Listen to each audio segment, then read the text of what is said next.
Welcome back to the Decent Garage, and we are back on the Dream Shop build.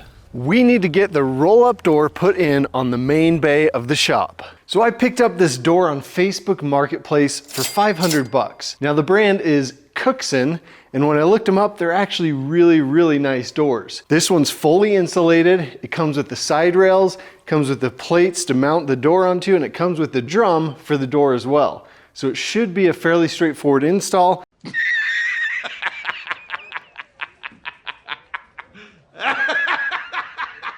They do have an install manual, which I've gone over, but in typical fashion, we're just gonna figure it out.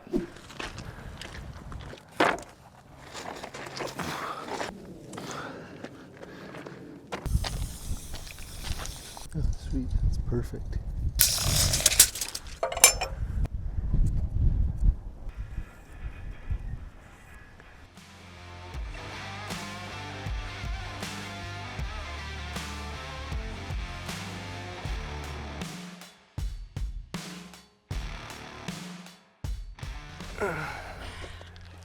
Good? Yep. 1, 2, 3. So I had to cut these down, as you saw. They're too tall for the bay door that we have. The door is actually 16 feet and ours is 14 feet. So I figured just cut them down, it'll work. Now what I'm gonna do before we stand them up to mount them up there, I cut out these foot plates. We're gonna weld these on just like that, so that we can do an anchor screw down into the concrete just for an extra measure of security. Okay, we've got our side rails done. They have holes. First hole is 12 inches up and then everyone's 36 inches on center. Transcribe that over to here, and I'm gonna use 1/2-inch bolts with riv nuts. And if I feel like that's not quite sturdy enough, I'll end up just doing some welding periodically, because it's going to butt up against this, so I could just weld it. We'll see. I have to figure out by myself how to stand that up and get it over here.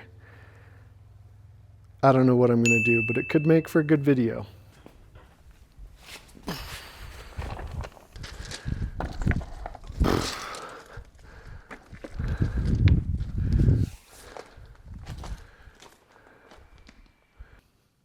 All right, I'm slightly stumped on how to get these stood up, but I remembered right here, I have something that I borrowed from a buddy. It's like this mechanical forklift with a crank on it, and it can lift up to 600 pounds up to 24 feet. So I forgot I had this sitting here, but it's gonna work perfect to help us stand this up. Okay.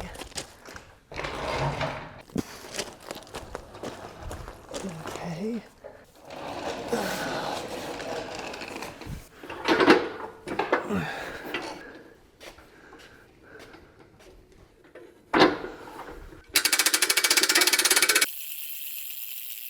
Whew, that thing's loud.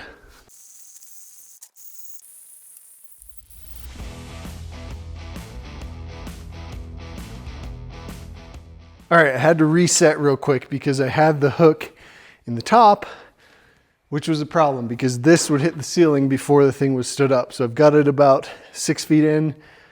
That should be pretty good. I only have an 8-foot ladder. We'll make it work. We'll figure it out.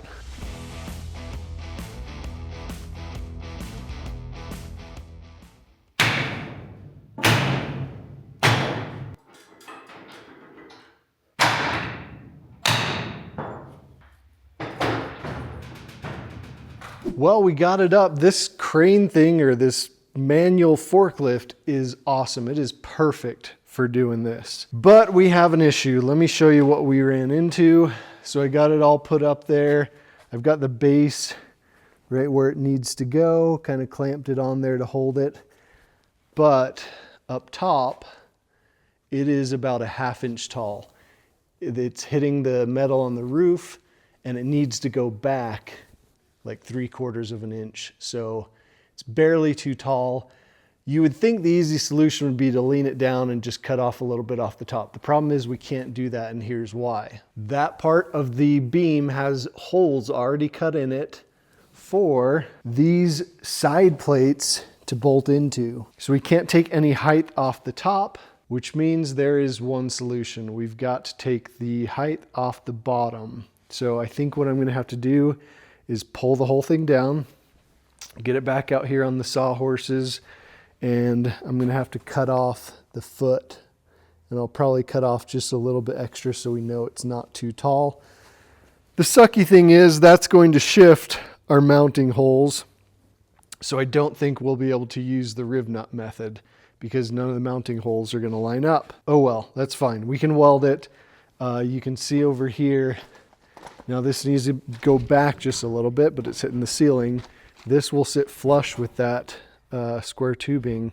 So I'm just gonna come in, lay 6-inch bead every 2 feet or so, and that should be fine. So let me pull this down. I'll get it all modified, measured, everything taken care of, put it back up, and bring you guys back at that point. Okay, we got our side rails exactly where they need to be. I did end up having to cut the feet off that I welded on. Oh well, they're sitting straight on the ground, which is how the manufacturers install it, so we shouldn't have any issue. One thing, when you're welding galvanized steel, which is what the tubes on these buildings are made out of, it is very toxic. So what I'm gonna do is take a grinder, grind off the paint from the side rail and the galvanization from the metal so that where I weld, we're not getting those toxic fumes, or at least we're minimizing them. Now, another thing I'm doing is, you'll notice I've got my old welder out. I'm just using flux core welder for this because that's really all it needs. It doesn't have to be pretty. I don't wanna waste gas on all this, so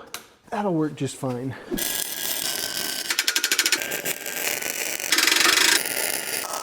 I can't quite reach the very top with my 8-foot ladder, so I'm waiting on a huge ladder from a buddy, but you can see all the welds are done.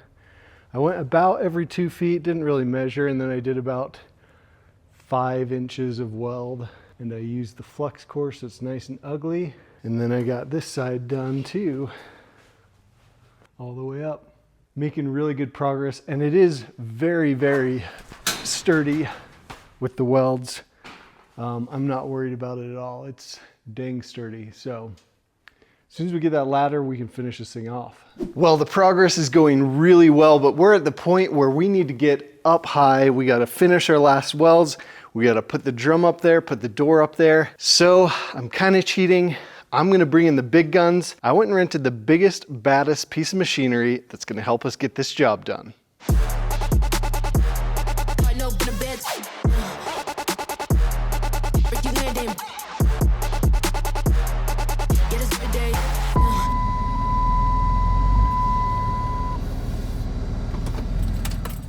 I've never run one of these before, but they gave me kind of a crash course.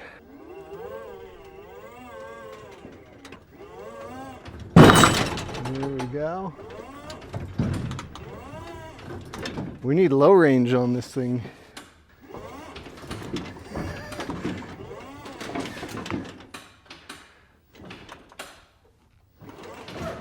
No laughing at me down in the comments.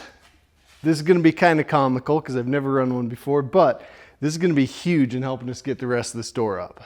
All right, we've got our welder and our grinder loaded on. So let's hop in and head on up there, finish the last 2 welds.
All right, we did it.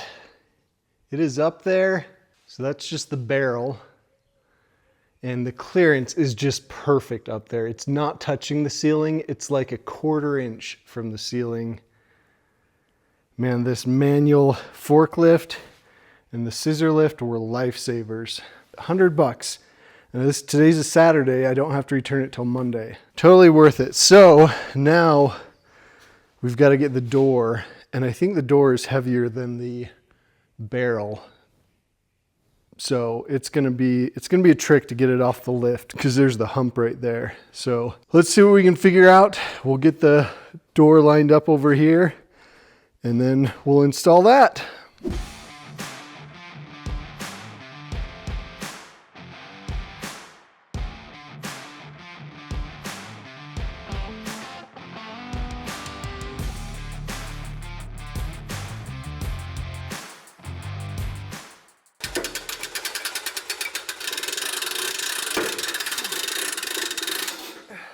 That is exhausting.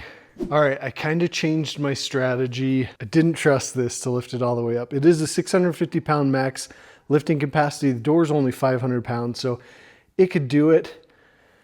But I don't know, it just felt sketchy. So I put ratchet straps up around the barrel, down around the curtain. And this is actually the way you're supposed to do it, but you're supposed to have the door all the way up there when you put the ratchet straps on. So, but I think we can pull it off like this. I welded a nut onto the end of the shaft because we need to be able to spin the barrel, and we don't have the chain drive that normally comes with these. And it is pretty fun driving this thing around. I just figured out that you can drive it around when it's elevated. So we're gonna keep this underneath it just for a security measure. But it's not gonna be touching it. So let's head back up, spin the barrel, and it should spin the ratchet straps to where we can get part of the curtain hooked onto the ratchet strap and it'll pull it right up. That's the plan.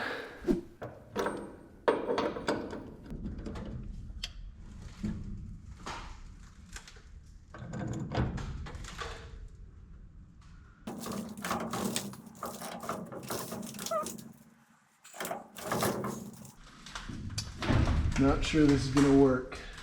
So now what we do, got some vice grips. So that's the piece that's gotta go up over the barrel. So we vice grip it. Okay. All right. Now we climb back up. Well, we get in our little cart and go back up, and it should pull the curtain up.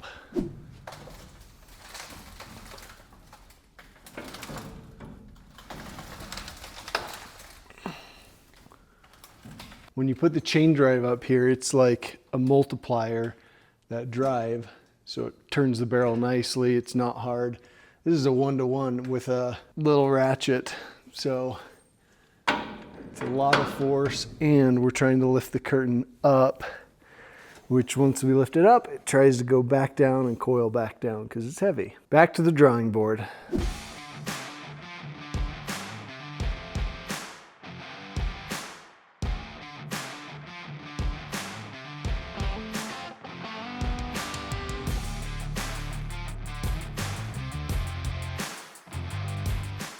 All right, guys, I am almost there.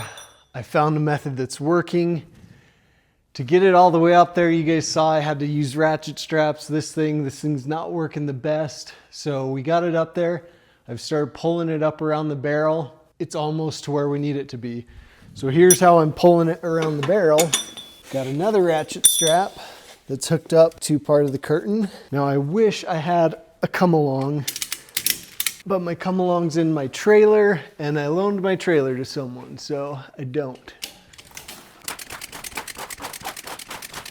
Okay, let's take you guys up there, see if we can get the curtain bolted onto the barrel. So the holes that these connect to are, let's see, they're up there a ways, so gotta spin the barrel. It's really hard to see where the hole is at.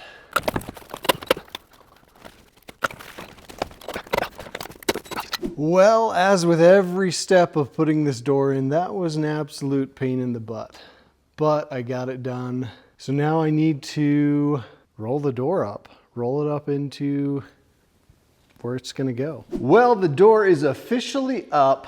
Now, you may wonder, why didn't I show what I did from that last clip till now? And the reason is because it was a pain in the butt and frustrating. So I just kind of got it done. It actually took me a couple weeks, but it's up. I bought a cheap Amazon 4-to-1 chain hoist, and it can raise and lower the door. I'll show you that here in a second. The door looks awesome. I love it. We can officially open it and close it with the chain, but it is not fun.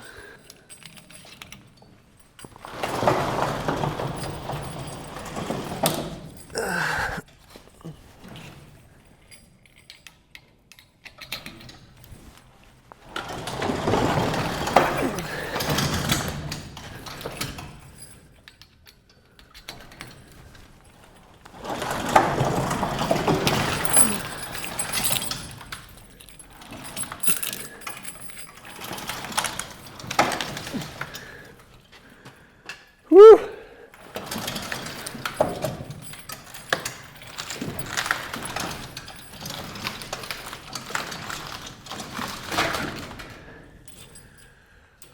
Oh boy. Yeah, it's a workout. Technically, yes, it opens and closes, but it is quite the workout. That chain hoist is not going to do long term. It'll do short term, but I'm going to look for an electric opener for a commercial door. I really like the seal down here. It seals awesome. And then, you know, over here on the sides, it seals really good as well. No gaps. Really nice door. I'll show you from outside. So there is a brush seal that we need to put up at the top because there is a gap up there. But there's a brush seal we can put up there. Here you can see that seal on the bottom. So really nice door. Definitely a score for 500 bucks, but it definitely made me work for such a good price because it was not fun to install this. Well, that turned out to be quite the process, but we do have a door on the main bay of the shop, so all the shop doors are installed. We can close it up, secure it. We can hopefully work towards insulating the shop now. This thing was a beast. It really tested my patience, but we got it in there. Again, I'm gonna look for a commercial door opener to be able to electronically open and close it, hopefully easier. But for now, this will work. It's decent. So I hope you guys enjoyed that. We will see you in the next video.